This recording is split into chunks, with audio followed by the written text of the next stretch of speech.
Welcome to all of you this morning. I'm Jeff Holzschub. I'm president of the MGA and chairman of our charitable foundation.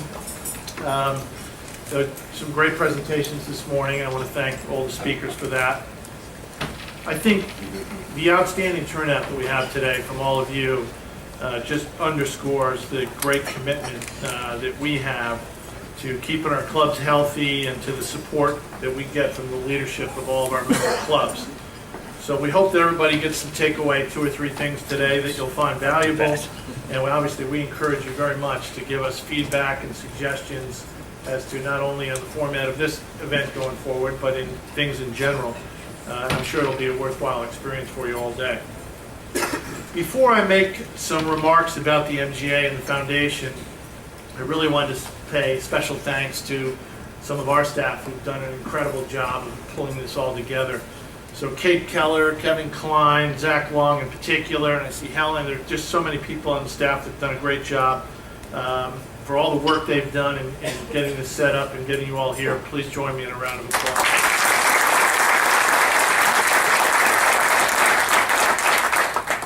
I want to take just a few minutes to tell you about some of the things that we're up to at the MGA and share a couple of our strategic initiatives that we're very focused on. First, in our championship department had just another outstanding year. We crowned 18 new champions and we showcased some of the best Met area courses and some of the best Met area players. I was lucky enough to play in a few of those events, and I won't be one of those 18 we just crowned. But I can tell you that Brian Mahoney and his staff, all the tournament volunteers, Rob Bluestone, who leads that volunteer group, just did a spectacular job in conducting these events and all the USGA events that we do as well. So we of course, we could not hold these events without all of your support, and we thank you for doing that, and we encourage you when Brian calls to be welcoming, because we want to continue to use the great courses in the Met area. So thank you for that. Also, I hope, much to Michael's encouragement, that you all are following us technologically and you've been on our website or our mobile app. I mention this because communications for us is an incredibly strategic area. We have had a great year there and done some exciting things you're going to hear more about.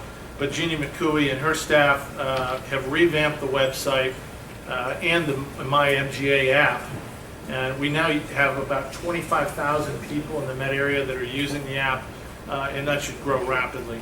So we also started a new digital publication called the Met Golfer Extra. I hope you guys have seen that. It's had tremendous feedback, and we're going to continue to have that grow. In the midst of all our new technology, our old technology, the Met Golfer also had a terrific year. It looks better than ever. And Rick Summers, our partner there, has done a terrific job of making that continue to be, I think, the example that most of the regional golf associations follow. In a few minutes, you'll hear about our new initiative that also Mike mentioned, the mobile app for clubs. We're incredibly excited about launching that today. And we think it gives our clubs an easy and cost-effective way to provide a really valuable new service to your members. And it's probably the younger members and the women and the people that we just heard about that are going to be the most interested in how this mobile app works. So I wanted to spend a little bit of time on our communication efforts because, again, I said it's strategic to us. We've really been a national leader in many ways in this area. And I think one of the concerns we have as a board and as leadership is that we continue to not have a lot of notoriety amongst your members as to what the association does and all the things we do.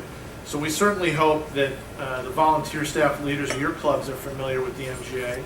But we need to do more to connect your members to us and all the things we're doing. I think we'd ask you to help us in a few simple ways. First, we need to make sure we have up-to-date mailing lists and email contacts for your members. Second, that you really have an active MGA club rep. Appoint someone who really wants to get involved, and we will encourage that person to bring them in the tent. Thirdly, if any of you or any of your members express an interest in being on our committees, we'd love to have you. The volunteer network is large, but we need to keep fresh and interested and passionate people involved in that. So please come to us with that. And lastly, we hope you do take a really serious look at our new club app when we get it rolled out today. Another strategic area that's really high on my list is an extension of what we just talked about, and that's the awareness of what we do in our branding. If people don't fully understand what the MGA does, when you overlay the spaghetti soup, alphabet soup of the USGA, the PGA, the LIGA, all the GAs that we have, it's really hard to distinguish specifically what we do. So we've scheduled a number of meetings throughout the last year with all of our fellow organizations.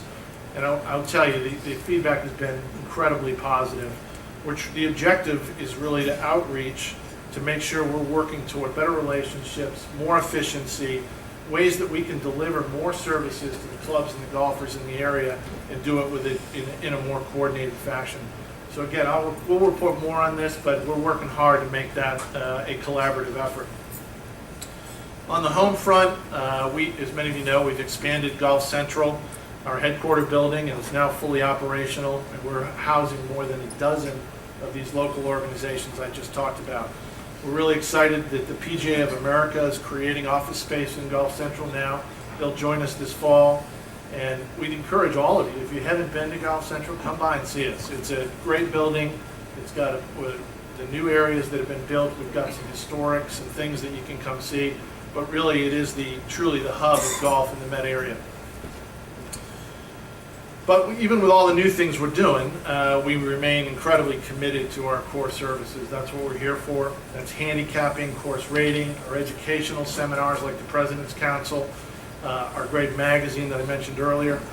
We put some information in your packets on insurance programs for clubs and club employees. That continues to be something we think we're state-of-the-art at.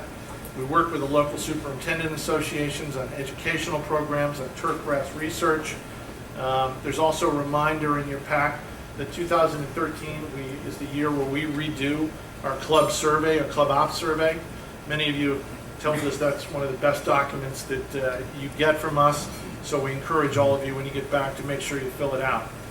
All of these services and programs have been at the core of what we've done for the last 116 years. So we continue to emphasize it and receive the amount of focus, and our staff and our executive committee is very focused on those as well. Just a couple more quick points.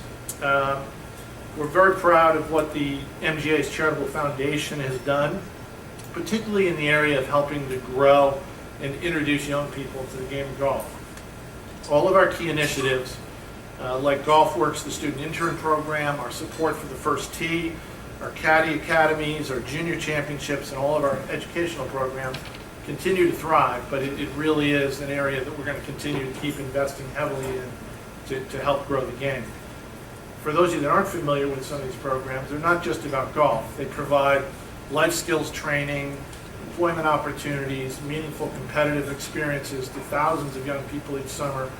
And while we know many of the clubs have some challenges, we all hope that you all and encourage your club leadership that the importance of this program at the foundation, and help us with your continued support. And it's really critical to the health of our clubs and to the game we all love. Before I close, I want to add it's the end of my first year as president. I continue to be struck weekly by the number of places and areas where the MGA and the clubs can work closer together, and we can provide more assistance to you all.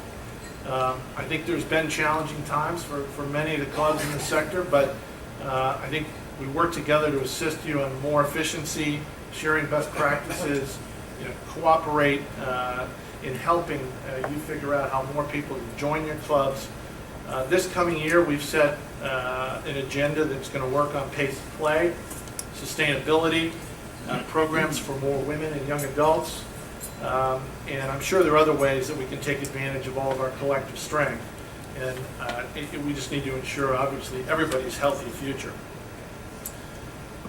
As I mentioned earlier, we have a new service. We're really excited about it, the MGA Club app. And I think this is one example of how cooperation can lead to a really attractive member service. We've invested a great deal of time and energy in this, and resources, frankly, but we think it'll benefit all the clubs and better serve your members. So it's my pleasure to introduce Zach Long, who's our Director of Marketing and Business Development, to give you some details on the program. Thank you for joining us today.